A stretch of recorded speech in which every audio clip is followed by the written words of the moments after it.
Boa noite! Boa noite a todos que estão conectados com a gente agora, ao vivo, pelo YouTube e pelo Facebook.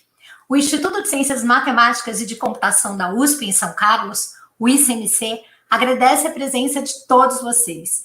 Sejam muito bem-vindos a esse bate-papo de lançamento da primeira exposição virtual do Museu de Computação Professor Odealar Leite Linhares, Alunos que dão voz a máquinas. Como vocês já sabem, a pandemia do novo coronavírus fechou os museus ao redor do mundo. Ao mesmo tempo, em muitos lugares, abriu possibilidades para que mais pessoas tenham acesso virtual ao que antes estava disponível somente para quem comparecia presencialmente a esses espaços. Diante desse novo cenário, os alunos que ingressaram este ano no curso de bacharelado em Sistemas de Informação foram convidados a enfrentar um desafio: dar voz às histórias de 19 máquinas do Museu de Computação. O convite foi realizado pelo professor Cláudio Toledo, que é responsável pela disciplina Evolução Histórica da Computação. Por acaso, o professor Cláudio também é curador do museu.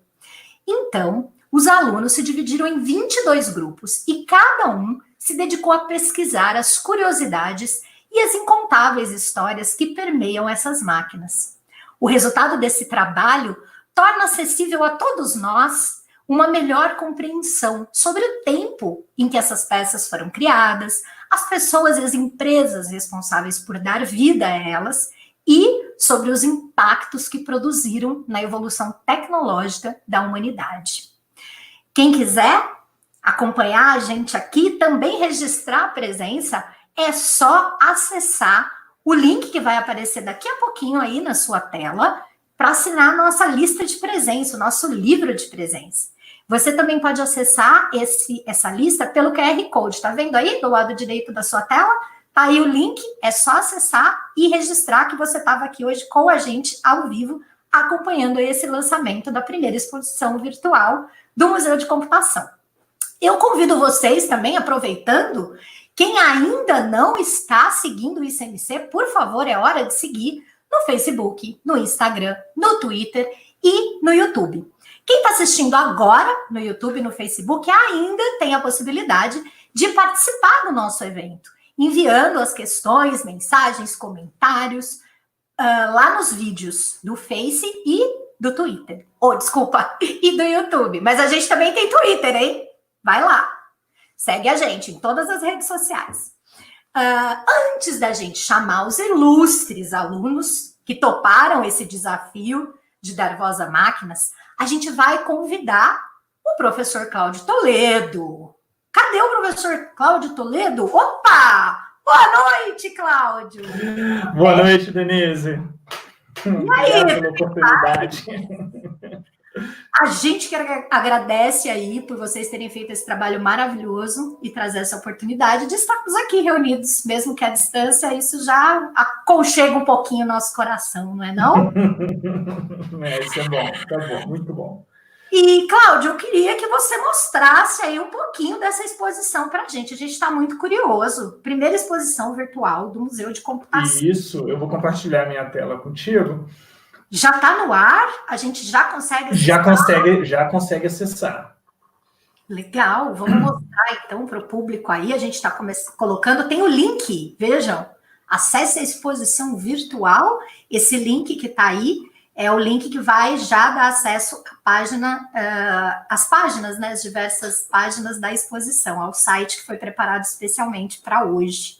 Bom, bacana. Acredito que agora vocês já consigam ver legal, aqui. Legal. Essa é a página do museu, né? Certinho. Então, como a Denise falou, alunos que dão voz a máquinas. Então, essa exposição vai ser a primeira exposição virtual do Museu de Computação, Odelar Leite Linhares. E o objetivo dessa exposição é justamente permitir que as pessoas, nesse momento de pandemia, possam ter acesso ao conteúdo que disponível no museu. Então, aqui nós temos apenas 19 peças, o acervo do museu é muito mais vasto que isso, né? E esperamos em breve estar lançando outras exposições virtuais desse tipo. Em especial, essa exposição, ela tem todo o mérito de ter sido desenvolvida pelos alunos do curso de bacharelado em Sistemas de Informação, né? Então, eu agradeço desde já, em primeiro lugar, né, a dedicação dos alunos que tornaram possível essa exposição com apresentações de altíssima qualidade, como todos vão ter a oportunidade de ver, né? E agradeço também o apoio do ICMC, né, através da Comissão de Cultura e Extensão, né, o pessoal da seção de eventos, capitaneado aí pela Denise, que nos ajudaram demais em todo esse processo que culminou com essa porta de entrada que vocês estão vendo aqui. Então, nós temos uma breve introdução, né, uma linha do tempo, e logo depois temos um carrossel aqui com as 19 imagens pesquisadas pelos alunos. Então, a partir daqui, qualquer visitante consegue acessar as páginas que foram elaboradas pelos nossos estudantes, né? Então, nós temos aqui diferentes tipos de equipamentos de diferentes épocas, como foi destacado ali naquela linha do tempo, tá? E, em especial, então, eu vou entrar numa das páginas aqui, só para mostrar para vocês alguns dos conteúdos, mas tem aqui para todo tipo de gosto. Vamos no Atari aqui. Em particular, essa página, apenas para exemplificar, né, ela vai conter informações sobre a peça. No caso, o grupo aqui fez uma apresentação interativa, onde a pessoa pode clicar na apresentação e ir acompanhando passo a passo a explicação histórica sobre esse computador Atari, tá? No decorrer do tempo.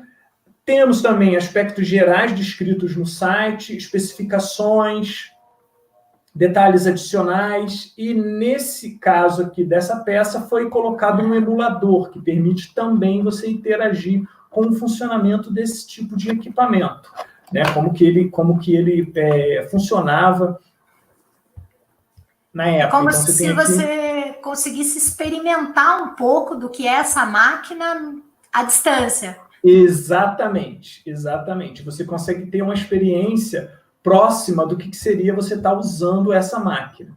Então, você vai ter as opções de menu e todo o resto aqui.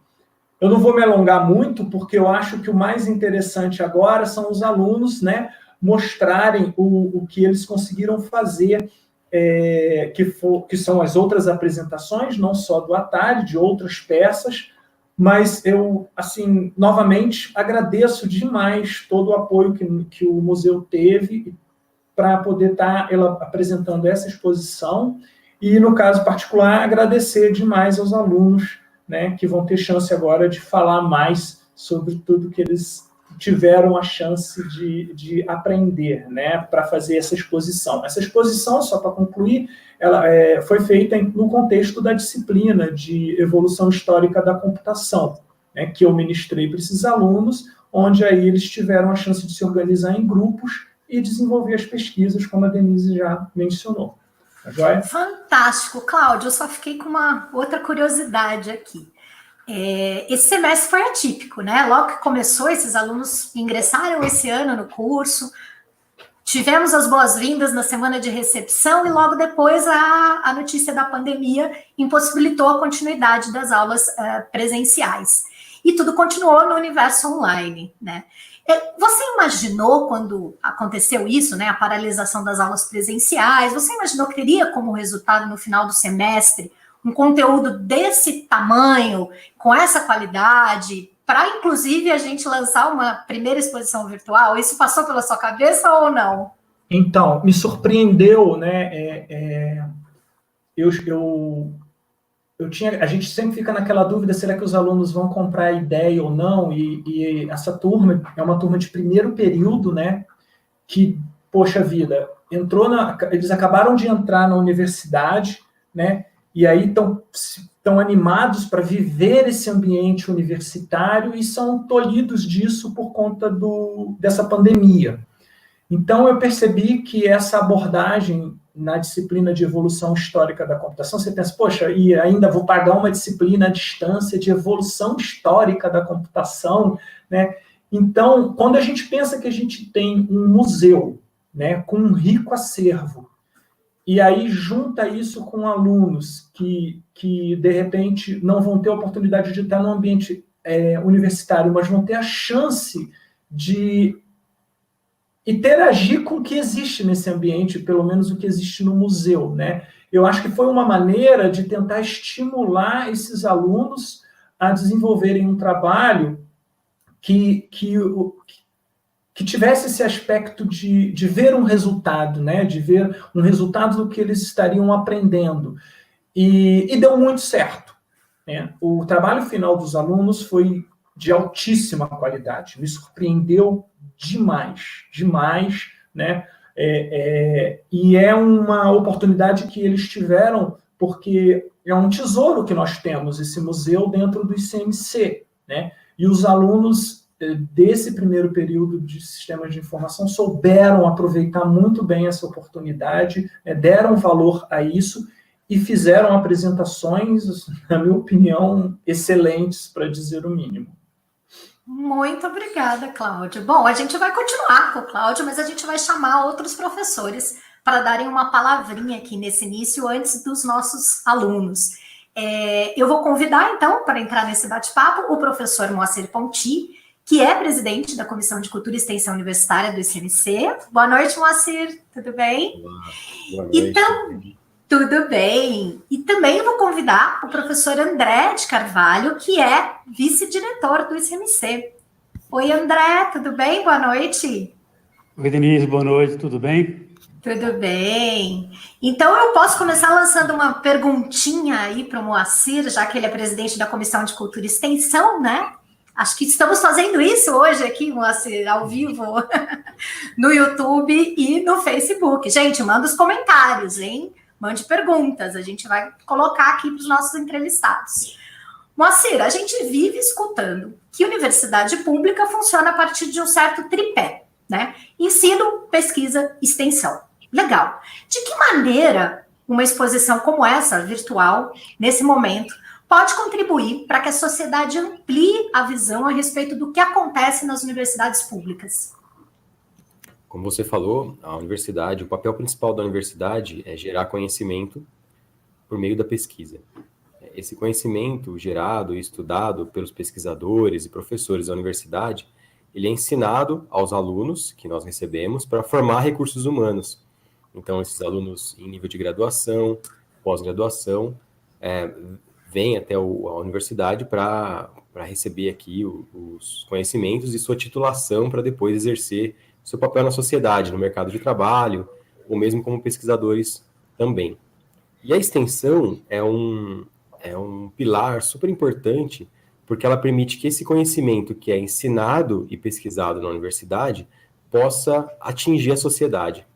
E nesse momento em que, às vezes, é mais difícil para as pessoas virem até o Instituto, né, virem até a USP, não só no contexto de pandemia, mas mesmo no caso de pessoas que moram longe ou que não estão aqui próximas fisicamente, ter uma exposição como essa é fundamental para ampliar a abrangência do alcance das ações do ICMC. O Museu de Computação é muito importante nesse sentido para nós, né, da computação, porque ele conta uma história de como é que a humanidade tentou mecanizar o pensamento. Então, o que nós temos hoje, o que hoje a gente chama de, por exemplo, inteligência artificial, etc., no passado eram consideradas coisas muito mais simples. Então, nesse processo como um todo, a humanidade vem, pouco a pouco, colocando uma peça a mais, né, e colocando mais conhecimento em cima de como mecanizar o processo do pensamento, o processo do raciocínio, e gerando o que hoje a gente conhece como computação, e como, por exemplo, inteligência artificial. Mas esse processo ele tem uma história e é muito importante que essa história seja contada e esteja disponível para um grande número de pessoas. Perfeito. Muito obrigada, Moacir. Agora eu queria ouvir um pouquinho o professor André. André, essa, como a gente está ressaltando aqui, é a primeira exposição virtual do Museu de Computação. E parece que no mundo pós-pandemia teremos mais e mais exposições virtuais, né? E esse é apenas um exemplo de um dos impactos que já são sentidos pelas instituições de ensino e pesquisa no mundo. É um impacto entre muitos outros, né? Como você imagina, né, que vai ser esse mundo pós-pandemia? que você tem para dizer para esses nossos alunos e os nossos... o pessoal que está acompanhando no YouTube, o pessoal que está acompanhando no Facebook, esses internautas todos, o que você tem para dizer para esses, a maioria deles provavelmente estudantes, né, que estão começando a jornada na USP, outros que já estão no meio, outros que estão no fim. O que você acha importante deixar de mensagem para eles nesse momento? Bom, é parecido com o que houve com as redes sociais, que mostraram que as pessoas, mesmo distantes, podem estar próximas. Com essa pandemia e com essa exposição, a gente está mostrando que os museus não têm paredes.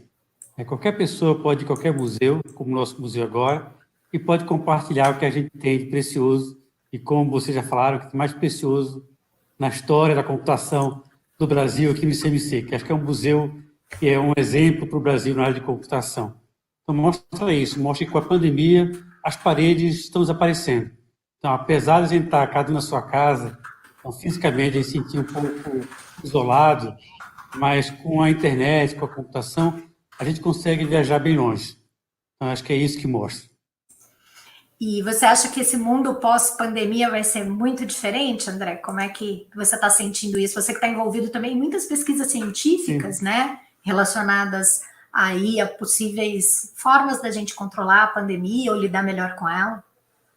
Eu acho que ele vai sair diferente, vai sair mais amadurecido e mais solidário dessa epidemia. Então, eu espero que a gente saia com um mundo melhor depois de toda essa catástrofe, quer dizer, tenha pelo menos um efeito positivo. E as pessoas se preocuparem mais com o bem-estar umas das outras. Então, é isso que eu espero que saia, que sejam os resultados de toda essa dificuldade e sacrifício que a gente está tendo agora. Perfeito, muito obrigada, André. A gente tem uma outra professora que eu gostaria de convidar para entrar, que é a professora Ellen Francini.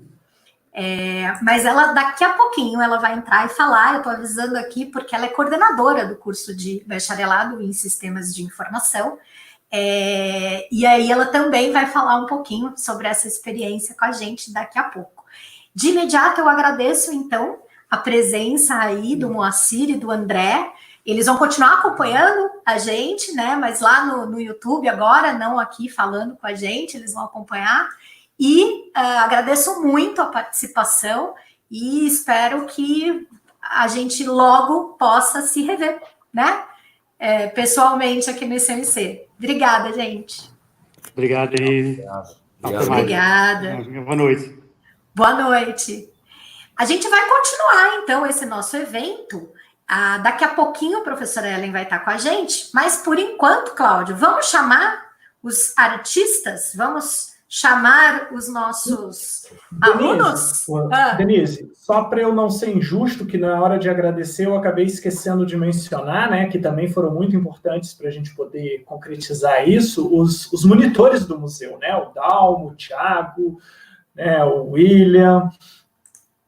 o Ítalo, porque eles ajudaram na revisão dos conteúdos, eles ajudaram na confecção da página, então nós tivemos também aí a participação grande dos monitores, né? Então eu queria agradecer a eles também por a gente estar chegando nesse ponto hoje. Perfeito, é um trabalho em equipe, né? Muita gente se esforçando para a gente estar aqui hoje. E a professora Ellen Francini está aqui com a gente. Ellen, boa noite! Olá, boa noite a todos. Eu gostaria, na verdade, de parabenizar, né? Como todo mundo está fazendo aí, parabenizar a iniciativa. Foi muito interessante, fiquei muito contente quando vi o convite de vocês. Então, parabéns a toda a equipe, ao professor Cláudio pela iniciativa, pessoal da comunicação, pessoal da CSEX, e de modo muito especial aos alunos do BSI, porque, como vocês já falaram, foi um semestre atípico e essa garotada ficou aí 2 semanas no ICMC e depois ficamos todos virtuais, né? Viramos todos seres virtuais e eles fizeram isso com muito empenho, então é muito legal e é muito, muito bom ver esse engajamento dos alunos e alunos de primeiro ano, primeiro semestre, de 2 semanas de aula, se engajarem dessa forma para contar um pouquinho da história da computação e falar do nosso museu. Então, fico muito contente com a iniciativa e parabéns a todos, estão realmente todos de parabéns. Muito obrigada, Ellen, pela participação. A Ellen vai continuar com a gente aqui, né? Ellen vai ficar assistindo. E aí agora a gente vai chamar os nossos alunos, os primeiros, né? A gente vai chamar vários em várias levas, porque a gente quer ouvir como é que foi essa experiência. A gente está falando tanto deles aqui, né? Todo esse tempo. E aí, como é que foi na visão deles? Então, eu gostaria de chamar os alunos para entrarem agora aqui. Vou conversar com a Yara. Olá, a Yara está chegando. Boa noite. Com o Pedro. Pedro está aí? Oi, Pedro. Boa noite. Boa noite, tudo bem? Boa noite. O Geraldo Tudo bem. também. Boa noite. Oi, Geraldo. E o Lucas? Cadê o Lucas? Oi, Lucas. Olá, boa noite. Boa noite, tudo bem? Opa! Muitos alunos, vamos organizar um pouquinho aqui a conversa. Eu vou começar falando um pouquinho, porque, sabe, eu consegui entrar antes, assim, tive o privilégio, né, no trabalho de vocês, dar uma olhadinha, fiz uma pesquisa, e aí eu fiquei curiosa. Eu acho que a gente pode começar falando do trabalho da Yara e do Pedro. Eles deram a voz a um computador que chama MC4000 Exato, é isso? Estou falando certo o nome dele? Isso mesmo. O interessante é que vocês encontraram vídeos na internet mostrando esse computador, né? E disponibilizaram lá na página. Então, quando as pessoas entrarem na página do museu para ver esse micro, elas vão encontrar vídeos que não são de vocês, mas que vocês localizaram, né? E aí eu achei muito interessante, porque é um material que agrega conteúdo.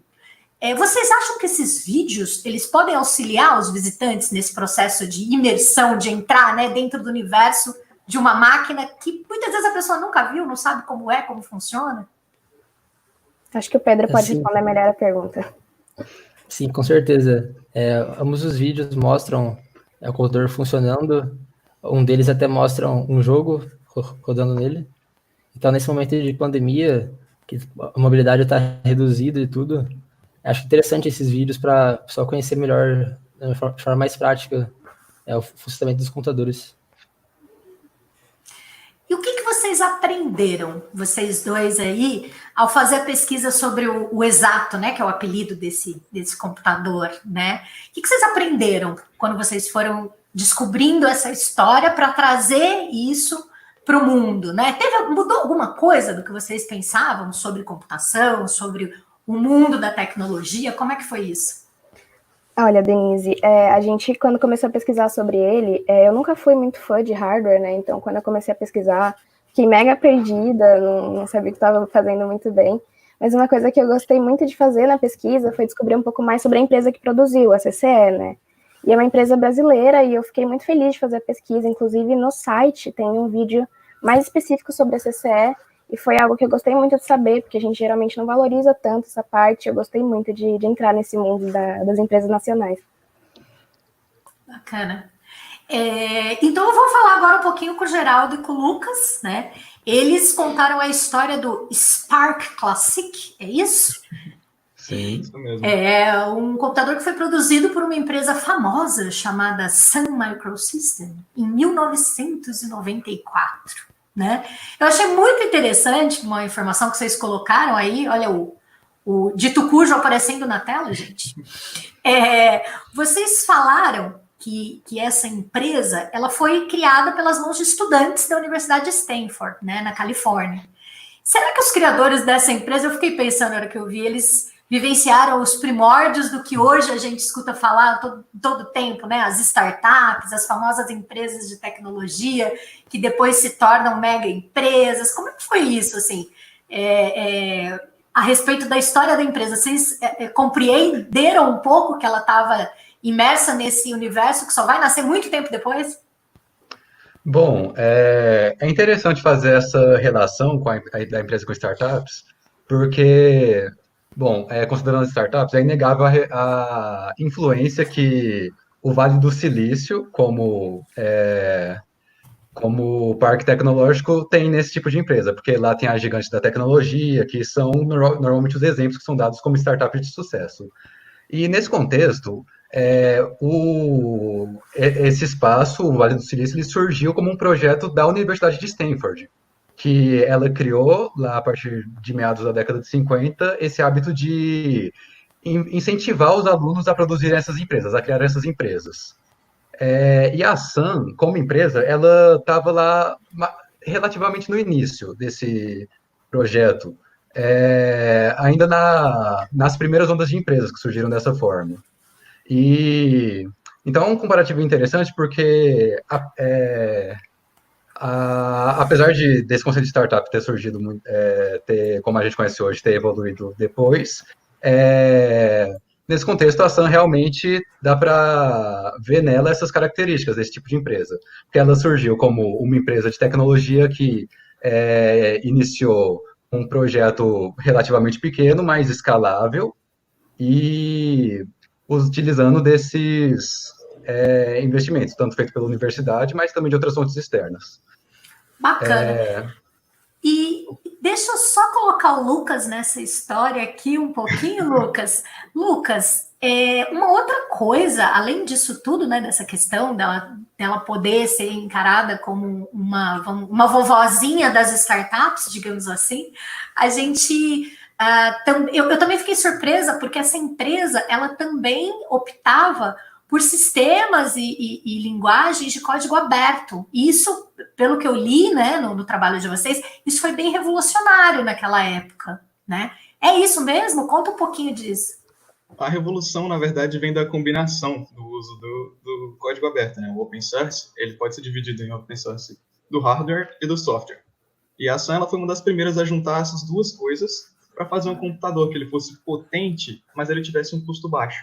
Isso foi muito bem aceito em a maioria das universidades e os entusiastas da computação, porque até então a computação era um hobby relativamente caro, e o computador ele era grande, ele ocupava espaço, poluía muito o ambiente visualmente, fazia muito barulho. E a Sun, quando ela trouxe esse sistema aberto, ela atendeu muito bem esses entusiastas, esses estudantes, porque é muito mais fácil você aprender o funcionamento de um software se você tem acesso ao código que ele foi escrito, para você poder fazer aquele trabalho de engenharia reversa e entender como aquilo funciona e por que funciona tão bem. E o que fez, assim, um sucesso da Sun é que no momento em que ela lançou esses sistemas código aberto, ela já usava o Unix, que já existia, mas ela chegou a desenvolver o próprio sistema operacional depois, que é o Sun OS e o Solaris. E nesse contexto estava surgindo junto a ARPANET, que é um sistema anterior à internet que foi feito pela Defesa Nacional estadunidense. Então, com um sistema de código aberto, eles tinham uma potência para organizar os computadores dele em uma rede, criar servidores, que um sistema de código fechado permitia, mas não tão bem. Então, assim, isso foi um boom enorme. E a Sun, enquanto startup, ela precisava de investimentos. Então, assim, esse monte de situações unidas fez ela atrair diversos investidores dentro da própria universidade e fora. Tanto que ela vendeu milhões e milhões de máquinas e tecnologia para o governo estadunidense, nessa época, enquanto ela se estabilizava como empresa. Fantástico. Tem uma curiosidade também lá que vocês colocam, que é que essas workstations, elas foram usadas para a transmissão da Copa do Mundo de Futebol de 1994, né? Como é que elas revolucionaram essas transmissões? Em que elas eram usadas? Como é que foi essa história? Em 94, a gente tinha assim uma forma de poder comunicar com outras pessoas à distância, mas, por exemplo, por fax, telefone público, cartas, e assim, do momento que acabou o jogo, 3 dias depois, você ia saber se o Brasil ganhou a Copa ou não. Isso, assim, para uma Copa do Mundo não é muito interessante. Então, o que eles fizeram foi, inclusive, a primeira Copa a ser transmitida com essa velocidade maior. E elas juntaram um kit que tinha um netbookzinho conectado a um celular e esse monte de computadores, e a Sun, ela entrou justamente com servidores.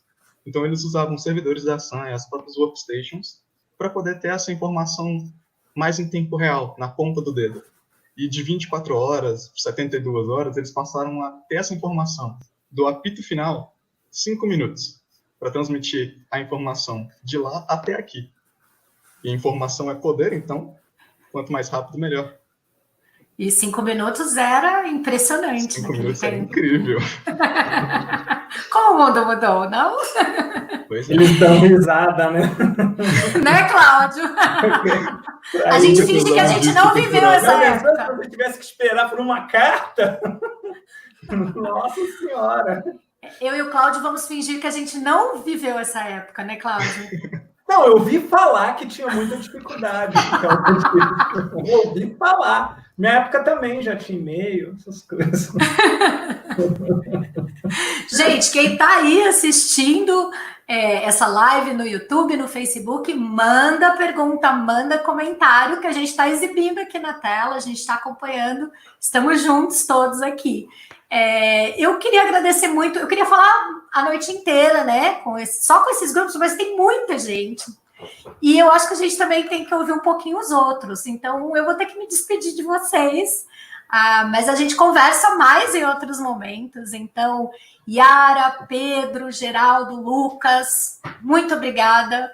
Boa noite, continua acompanhando a gente. Alguém quer dar um tchauzinho aí, dar uma mensagem de tchau? Aproveita. Eu só queria agradecer a oportunidade de vocês. E, assim, como encerramento do curso de Sistema de Informação, da disciplina de Sistema de Informação, na verdade, a Ellen disponibiliza para a gente várias palestras. E como a gente está nessa pandemia, ela colocou uns links de alguns TED Talks para a gente. E no último, o palestrante falava sobre o conceito de gift working, que é basicamente você, na sua importância de diretor, professor, dá para a gente, para as pessoas de cargo relativamente mais baixo, a oportunidade de poder fazer alguma coisa maior, que para vocês pode não ser alguma coisa muito importante, mas para a gente, enquanto aluno, tem um valor diferente, um valor especial. Então, assim, não foi encarado nem como, pelo menos não por mim, como um trabalho acadêmico. Foi realmente uma oportunidade de poder fazer isso, de reverter todo esse investimento que a sociedade põe na gente para ela mesma. E é isso, foi uma oportunidade acima de um trabalho estudantil. E é relevante, Lucas. O material que vocês produziram vai abrir fronteiras para muitas pessoas que vão poder acessar o conteúdo, ver a empolgação, sabe, a dedicação que vocês tiveram naqueles dados, vão ajudar outras pessoas a obter informações de qualidade. Então, sim, o que vocês fizeram tem um impacto muito relevante, tá? E vocês todos estão de parabéns por isso. Eu que agradeço. A gente pode, às vezes, não achar que tem tanto impacto, mas tem sim, e vocês vão perceber isso aí ao longo da jornada de vocês. Agradeço muito, obrigada pelo empenho, gente, parabéns pelo trabalho, e a gente se vê em breve. Obrigada, eu vou ter que me despedir de vocês para chamar os próximos convidados. Obrigada. Tchau, obrigado. Falei tchau para eles, mas, por favor, a gente continua, a gente vai chamar mais gente, um monte de gente aqui esperando para falar e querendo falar. Então, eu vou convidar para esse papo agora a Tayane. Tayane, tá por aí? Tá aí? Não. Cadê? Opa! Apareceram outras pessoas. Rafael, Calilo, Elian, tá todo mundo aí? Boa noite, Opa. gente. Oi, Thay, tudo bem? Boa noite. Tudo bem com vocês? Todo mundo me ouvindo? Sim. E aí? Maravilha, então eu vou começar a conversar aí com vocês, lançando algumas questões para a gente continuar esse papo. Tayane e Rafael, eles formaram um grupo aí, né, uma dupla dinâmica, para contar a história do primeiro computador portátil da Apple, o Apple IIc, é isso? Isso mesmo. E eles fizeram isso de uma forma bem diferente do convencional. Né, não, Cláudio? Eles inovaram. A gente tem que admitir que não esperávamos que ao entrar numa página do Museu de Computação, para entender um pouco sobre esse primeiro computador da Apple, a gente fosse encontrar um vídeo usando TikTok. Ah, que fantástico. Da onde vem essa ideia, gente? Rafael e Tayane, revelem. Tem uma luzinha que acendeu na cabeça de vocês. Em que momento foi isso? Então, pra quem me conhece, sabe que eu sou bem blogueirinha. Adoro aparecer.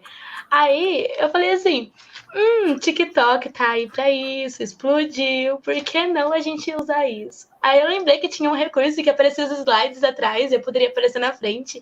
Eu falei assim, é isso, é isso. Aí eu mandei, Rafael do céu, vamos fazer isso. Tanto que o professor até duvidou, não é, professor? Eu dei força, eu incentivei, mas eu tava duvidando que fosse dar conta de fazer. A gente vai fazer um convite para fazerem aqui trabalhos em prol da comunicação do SMC, hein? TikTok, vou adorar. Vou estar lá. E aí a ideia surgiu porque vocês acreditam que usando esse tipo de recurso ajuda as pessoas a terem mais interesse para conhecer a peça, para conhecer a história. Como é que é? Quer dizer, é muito bacana o recurso, mas provavelmente vocês usaram também pensando nisso, né? Na atratividade que ele pode gerar. Sim, sim. Eu pensei bastante porque narrar uns slides é muito comum, sabe? E acaba que se tem muita informação teórica, fica meio maçante ficar assistindo, sabe? Aí eu falei assim, se eu estiver ali, vão ver meu rosto. E aí eu vou poder apontar para as peças. Tanto que no vídeo eu aponto para algumas peças que estão atrás de mim. Aí eu falei, uma forma muito legal para deixar tudo interativo, para as pessoas conseguirem sentir próximo da gente, sentir que a gente também sabe do que a gente está falando, sabe? Aí eu achei muito interessante. E eu acho que realmente dá esse ar de quero mais, quero continuar sabendo. Muito bem. Vocês falam, né, em algum momento nesse vídeo, que o Steve Jobs ele recebeu vários nãos, né, das empresas grandes da época, tal, que se recusaram a produzir o primeiro Apple. Esse não é o primeiro Apple, mas, né, disseram não para o primeiro. Você acha que é importante o público conhecer esse tipo de percalço da trajetória desses famosos e que são admirados? Como é que é isso? Então, a gente primeiro pensou, vamos pesquisar sobre o Apple IIc. Aí a gente pensou, mas ele faz parte de uma série de lançamentos e tudo mais, a gente precisa conhecer a história dele antes, para saber o que aconteceu até chegar nele. Tá, então a gente foi lá, vamos então pesquisar a história desde o início. E aí, para não deixar tão maçante e tudo mais, a gente pensou, vamos então registrar essa história de uma forma mais divertida e com base nas nossas fontes. Aconteceu essas coisas de que no começo realmente ele recebeu vários nãos e tudo mais, então a gente achou interessante colocar isso no vídeo, tanto que conforme passa a gente vai apresentando todos os Apples até chegar no Apple IIc, e acho que isso foi muito importante para a pessoa não chegar e cair de paraquedas assim, conseguir ter uma noção do que aconteceu até chegar naquele computador e naquela época. Muito bem. Querem ter um gostinho desse vídeo? Vamos ter? A nossa operadora aí vai colocar para vocês. O uso era pessoal e portátil. Possuía características mais óbvias, facilitando assim a manipulação pelo usuário. Só um pedacinho para deixar o nosso público curioso, para eles entrarem na nossa exposição virtual. E outra questão... Você lá, Tayane. Olha lá. Vergonha. O mais interessante é que eu acho que quando você usa esse tipo de mídia diferente, né? E para falar de algo que é de outra época, de outro tempo, também tem um contraste interessante, né? Do antigo com o novo, de como é que você pode quase reescrever, né? Essa história por uma outra perspectiva. Eu vi que também tem muitas máquinas, né? Que mais de um grupo falou sobre elas. E é legal, porque aí um grupo conta de um jeito, outro grupo conta, as ênfases são diferentes. Então, eu acho que isso também é muito bacana para a gente, né? Entender que o narrador que vai relatar aquela história, ele vai pesquisar, ele vai buscar informação, mas aquilo que ele escolhe, né, evidenciar na história que ele vai contar, é muito diferente de acordo até com a experiência pessoal de cada um, né? Então, você, por exemplo, que tem essa familiaridade com o TikTok, pode usar esse recurso, né? Outro vai usar um outro recurso. Acho isso é muito interessante. Sim, uma coisa... E uma outra curiosidade. É isso que eu ia te falar. Eu ia te pedir para falar das curiosidades, porque tem umas pérolas muito boas também desse Apple. Rafa? Acho que uma das principais curiosidades que a gente pode colocar foi como que eles decidiram desenvolver, que foi um dos colaboradores tinha visto que a Toshiba tinha lançado um computador portátil e falou, por que não? A gente podia tentar. No começo, o Steve Jobs não teve muito interesse, assim, mas acabou que ele acabou levando isso como um desafio de engenharia. Então, ele topou fazer. E aí é nisso que circunda meio que a ideia do aparelho, nessa portabilidade, tanto que ele tem até dentro da sua estrutura um tipo de alça que é feita para conseguir carregar ele para vários lugares e tudo mais. E uma coisa muito interessante da época é que essa coisa de ser portátil é bem diferente do que a gente pensa hoje em dia, que a gente pensa no notebook, por exemplo. Na época já era algo que você poderia levar para outros lugares, mesmo que fosse necessário conectar uma tomada, ter um mouse e tudo mais. E o interessante disso é que isso foi uma das coisas que prejudicou um pouco, porque na época as pessoas não acreditavam muito no potencial do computador, tanto para memória quanto para outras especificações. E eles acabaram preferindo modelos mais robustos, como o Apple IIe, mas eles estavam muito enganados, porque ele tinha o mesmo poder de memória equivalente os dois computadores. Então, acabou que o sucesso não foi meio que garantido por causa desse fator. E o C vem dele ser compacto, né? É isso mesmo, né? O C do nome Apple IIc. Sim, o C vem de compacto e completo. Perfeito, muito bom. Vamos falar com o Kalilo e com o Elian, eles estão aí esperando, ansiosos. Os dois, né? Mais o Elian, então, e o Kalilo, mais outros alunos que fizeram parte aí da equipe, né? O Enzo e o Jonathan, é isso? Que deram a voz ao EAI 380 Computer System. Não sei se eu falei certo o nome dele, me corrijam, por favor, se estiver errado. Eu brinco que ele também é um vovozinho perto das outras máquinas, né? Se a gente pegar a linha do tempo, acho que ele é o mais antigo dessas 19 que vocês escolheram apresentar nessa primeira exposição virtual. Ele foi construído aí no final da década de 70 do século passado, em Nova Jersey. E o grupo de vocês conta que ele foi utilizado para fins científicos, para fins industriais, ele também foi uma revolução para a época. E um dos destaques, né, do vovozinho é que ele é analógico ou híbrido, hein? Para uma jornalista, eu não estudei computação. Quando eu olho isso, eu falo, gente, o que é isso? Então, eu vou desafiar vocês a contarem para a gente, para alguém que não entende nada de tecnologia, que nem eu, como é que vocês explicariam o que é esse computador analógico ou híbrido e que diferença ele tem dos computadores digitais, que é o que a gente usa, por exemplo, para agora fazer essa live? Qual que é a diferença? Como é que é isso?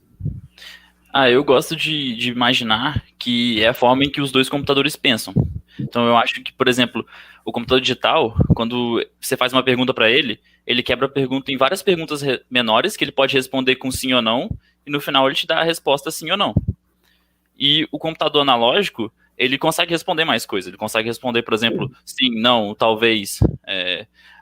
Ele consegue mudar a entonação dele, então ele consegue te dar mais opções, ele consegue fazer umas respostas mais completas.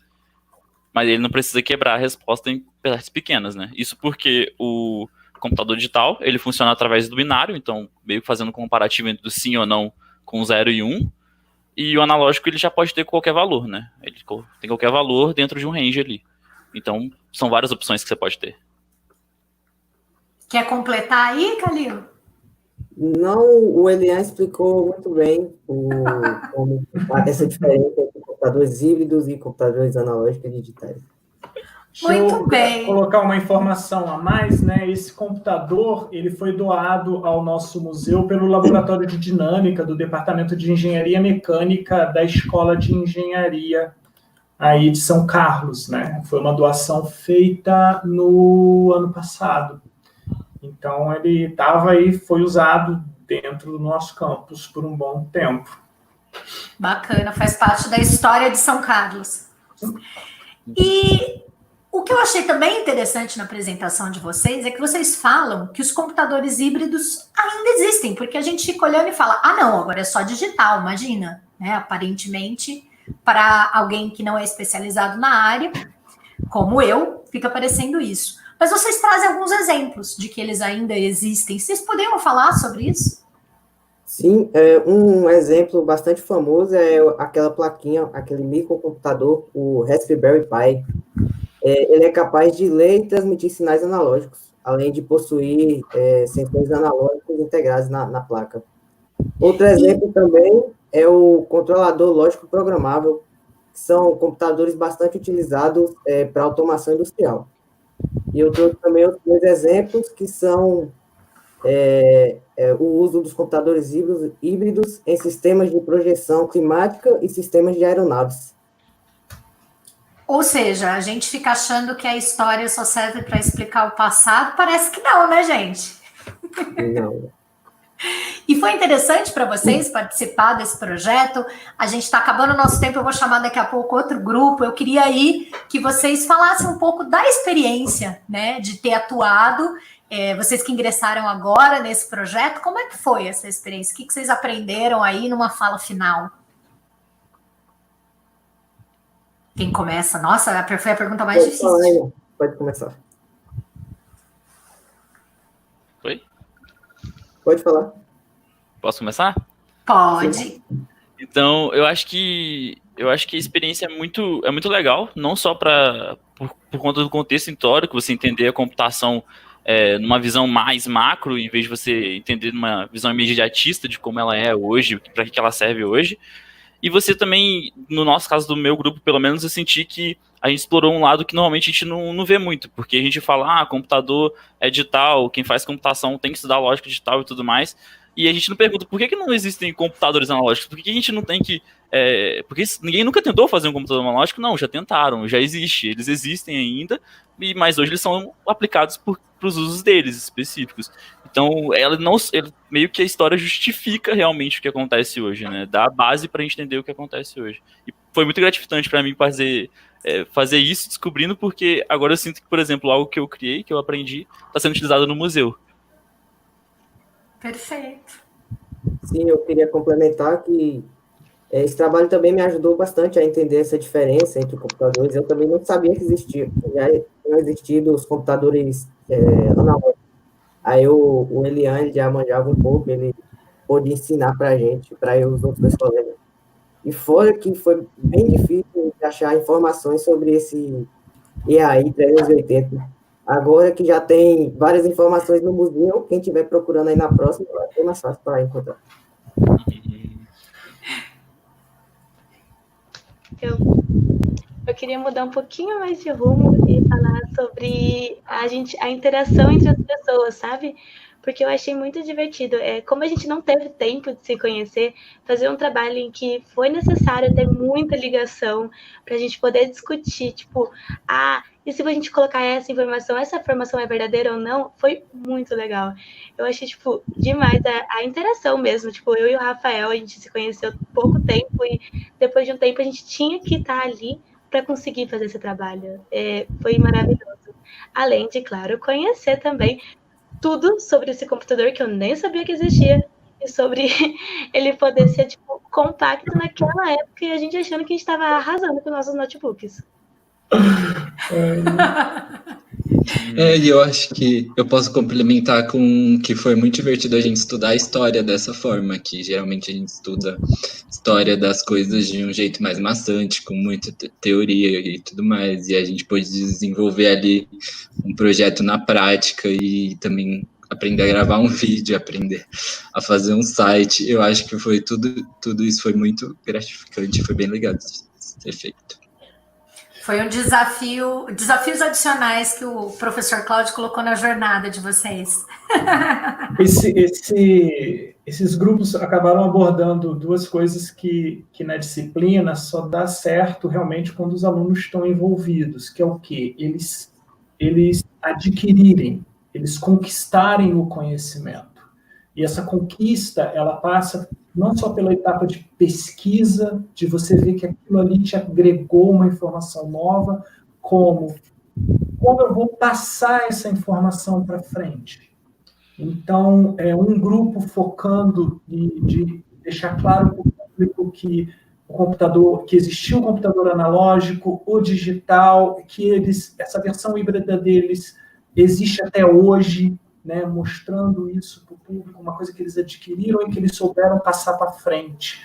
Né? Da mesma maneira que o outro grupo foi capaz de aprender um assunto que eles também não dominavam, entenderem a evolução histórica daquilo e ainda colocarem a cereja do bolo com uma apresentação top, aí, usando o que de mais novo há, né, nessa questão do TikTok, né, que está bombando atualmente. Então, conseguir passar esse para frente de uma maneira que também tenho certeza vai atingir muita gente, né? Vai alcançar muitas pessoas nessa maneira de comunicar o conhecimento aprendido. Então, vocês estão de parabéns também. Obrigada, agradeço a todos vocês, Tayane, Rafael, Calilo, Elian, muito obrigada, parabéns aí pelo trabalho de vocês, por todo o esforço. Continua com a gente aí assistindo agora, né? Lá no YouTube ou no Face, e eu vou convidar outros alunos que estão aí aguardando ansiosamente para falar com a gente. Muito obrigada, até breve. Até mais. E a gente vai continuar aqui, tem mais gente querendo aparecer. Nossa, sabe quem está aqui? Um dos alunos que trabalhou naquele projeto que você colocou como exemplo no começo da live, né, do Atari. Do Atari. A gente está com o Samuel. O Samuel vai falar com a gente por áudio, Samuel, porque ele está sem vídeo no momento, teve um probleminha técnico lá. Samuel, você consegue ouvir a gente? Consegue falar? Consigo sim, tá dando para me ouvir? Tá, perfeito, Samuel. Maravilha, a gente vai ficar imaginando como você é. Olha, legal, um exercício interessante, né? Um aprendizado adicional, exercer a nossa imaginação, gente, importante. E aí, Samuel? Sem problemas. O importante é você dar a sua contribuição aqui nesse lançamento. Como é que foi essa experiência? Você viu que o professor Cláudio falou exatamente do exemplo, né, do Atari. Como é que foi isso? Eu acho que era um trabalho que eu meio que dei uma empolgada, assim, acho que no calor de ser calouro, né, do DSI da USP, eu meio que dei uma empolgada nesse trabalho e escolhi ele, né. Aí eu meio que dei mais esforço do que eu acho que eu precisaria dar, mas não sei, eu tive um carinho. Eu meio que criei um laço, né, com a peça em si, e eu cheguei até a instalar ela numa máquina virtual, dei uma brincada nela. Ela é realmente uma peça muito interessante a se estudar. E aí eu já, antes, já mexi um pouco com animação, eu sei fazer algumas pixel art, sei brincar com edição de imagem, e aí eu fiz, né, um slide todo customizado baseado na máquina em si. E aproveitei também para mexer um pouco com programação de site, já que no segundo trabalho teve aquela coisa de criar uma página, e eu tentei ser o máximo objetivo que eu pude, né? Porque o meu site não é muito comprido, eu pensei em fazer um site cheio de página com várias informações, só que eu acho que a intenção é mais apresentar a peça e não, tipo, amontoar a pessoa de informação, assim, fazer um overload de information na cabeça da pessoa, fazer ela explodir, né? Mais uma coisa, assim, generalizada, mas tentei fazer o mais intuitivo possível. Achei muito legal você falar que estabeleceu uma relação com a peça, né? Que se encantou por ela e foi mergulhando nessa história. Eu acho que isso também é uma maneira bacana de aprender, né? Quando a gente não tem esse envolvimento, essa paixão, não constrói essa relação, eu acho que é mais difícil, né? Estudar, não é? E eu acho que nada fica difícil quando a gente tem esse tipo de envolvimento. Sim, com certeza. Esse envolvimento foi crucial para eu fazer esse trabalho, senão eu ia não ter me empenhado tanto, né? Porque eu cheguei a ficar até um pouco de saco cheio da peça. Mas foi muito interessante. Eu conheci vários recursos que tinham na década de 80 que você podia usar. Tipo, você podia fazer edição de áudio, você podia usar o Atari ST como um aparelho de mixagem para produzir música, você poderia fazer edição igual você faz no Photoshop, por exemplo, de imagem. Você pode jogar jogos que até hoje tem sequência. Doom é super famoso até hoje. tem Doom, né, para jogar. E é isso, era um aparelho super versátil e na época muito barato pro que provinha, né? Fantástico. Muito obrigada por entrar aqui, contar um pouquinho a sua experiência. Tem uma perguntinha aqui, mas acho que essa é mais para o Cláudio. Samuel, se você quiser, a gente pode tirar você aqui da nossa live. Você continua acompanhando no YouTube ou no Facebook. Você quer dar um tchau aí, dar uma última mensagem? Perfeito, tranquilo. Não, nada demais, não. Tranquilo. Obrigado. Eu que agradeço demais. Obrigada, parabéns pelo trabalho. E aí eu vou lançar uma pergunta, então, Cláudio, aqui, que apareceu do professor, inclusive Moacir, que está nos bastidores, nos acompanhando. Como foi feita a escolha dos computadores e atribuição aos alunos? Como é que funcionou esse processo? Porque foram 19 máquinas, 22 grupos. Então, a ideia foi... a gente não tinha muito claro ainda na época qual que seria o tema da exposição, né? Se a ideia era fazer uma exposição presencial, né, lá no ICMC. E nesse contexto, a gente ficou, para empolgar os alunos, eu pensei em pegar boa parte das peças relacionadas a jogos, né? Até tínhamos a intenção de fazer uma exposição falando um pouco mais sobre a história dos jogos. Só que no momento de fazer a compilação das peças, e peças assim que tivessem num contexto que fosse possível para os alunos, facilitasse um pouco para os alunos a pesquisa, né? Nós focamos, então, em computadores e equipamentos que eram jogos antigos, né? Computadores mais antigos e jogos antigos. Nós não chegamos a pensar tanto em calculadoras e outros equipamentos ainda mais antigos que tem no Museu da Computação.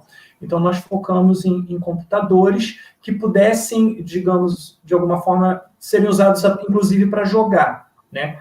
E aí, dentro desse contexto, peneiramos essas 19 máquinas e acabou ficando com mais grupos do que máquinas por causa da pandemia, e não deu tempo de voltar no museu e tentar pegar mais peças, né? Teve todo aquele problema de tempo, e aí eu achei melhor, ao invés de ir e coletar mais peças, deixar os alunos trabalharem no que já tinha sido levantado.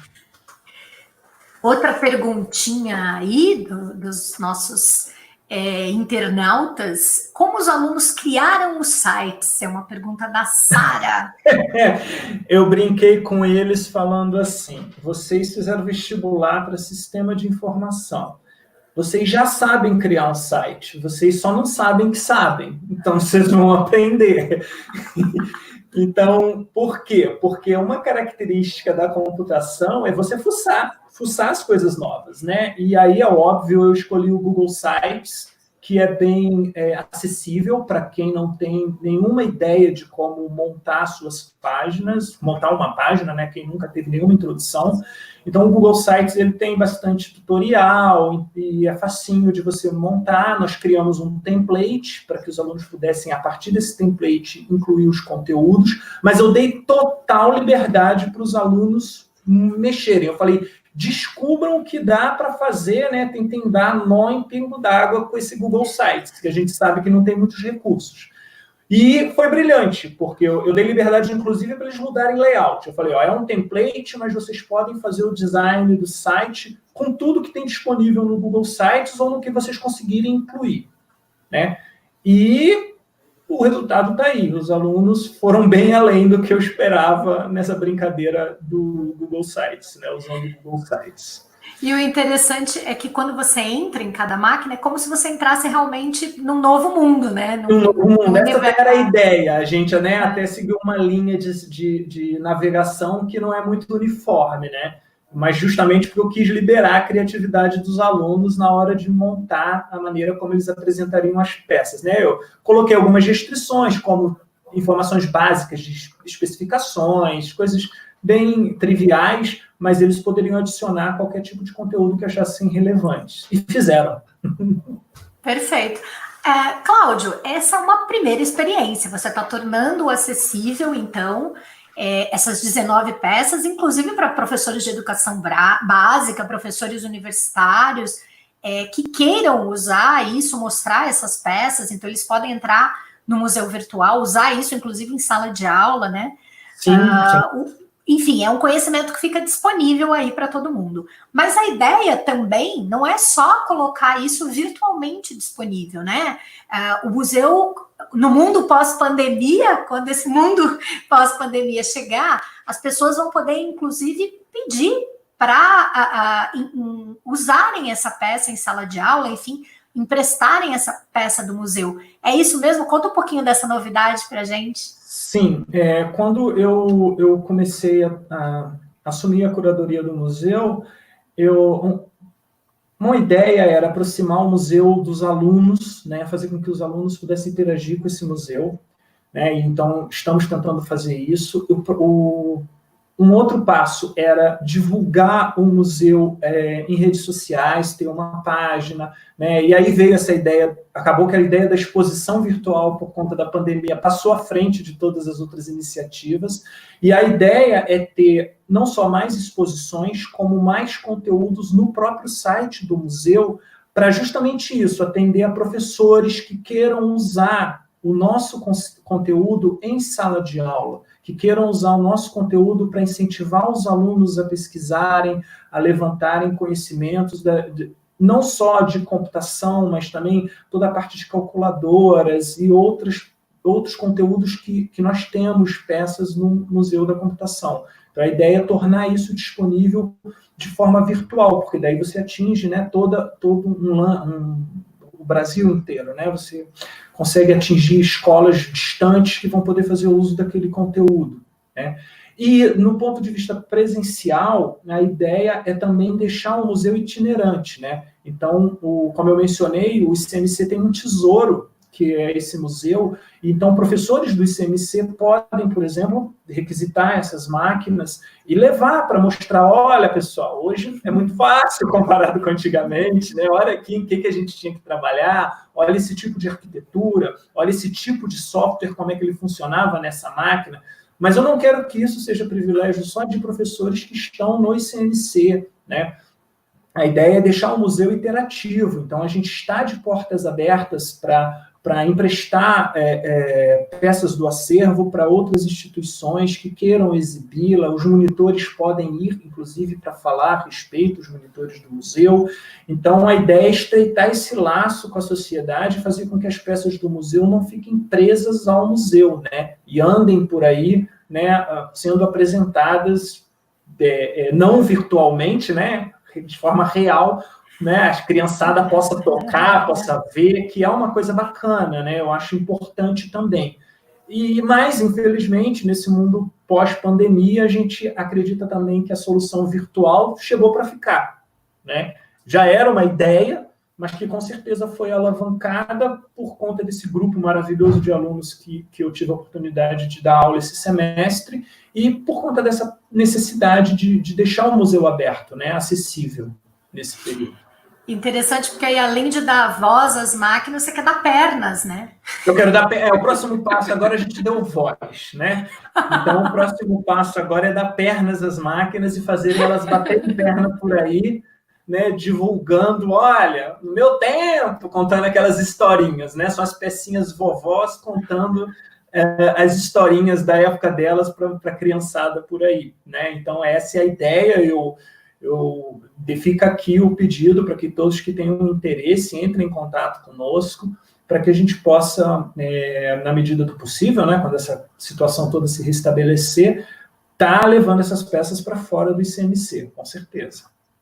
Tá? Além, óbvio, de voltar a receber as pessoas dentro do nosso museu, né? O que também as escolas que costumam ir, né? Então, a gente também está louco para que isso possa voltar a acontecer o quanto antes.